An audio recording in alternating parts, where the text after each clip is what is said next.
Hey everyone, what's up? My name is Tom McFarland and I will be your instructor for WordPress plugin development. In this course, we're going to have an introduction to building WordPress plugins using best practices.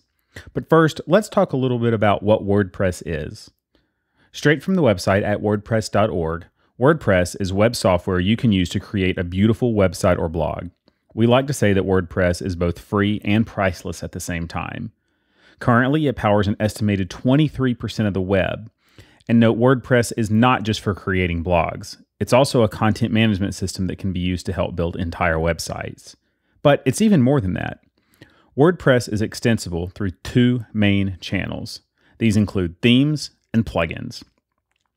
You can think of themes as what gives a website its look. You know, its color scheme, typography, and the way it behaves as you interact with it on your phone or tablet.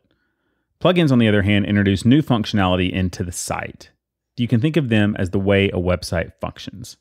Perhaps you have a simple widget on the sidebar that showcases your latest Instagram photos. Or maybe you have something that's more advanced and introduces functionality that allows you to, say, categorize, rate, and review all of the movies that you own and or have seen that allow other people to offer their feedback as well.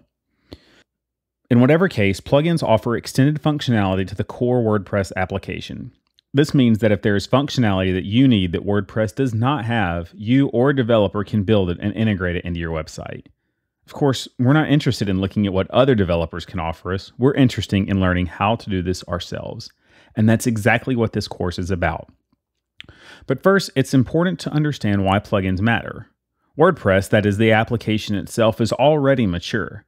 It's ready to go out of the box with all types of things such as a theme, a couple of plugins, posts, pages, categories, and other miscellaneous settings.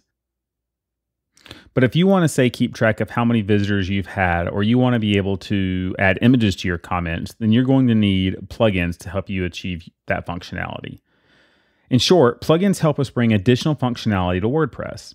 They empower us as authors, and they empower our visitors as readers. So what's ahead?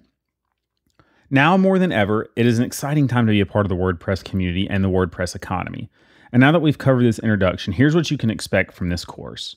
We're going to have a discussion on web servers, databases, and PHP, which will begin in the next lesson.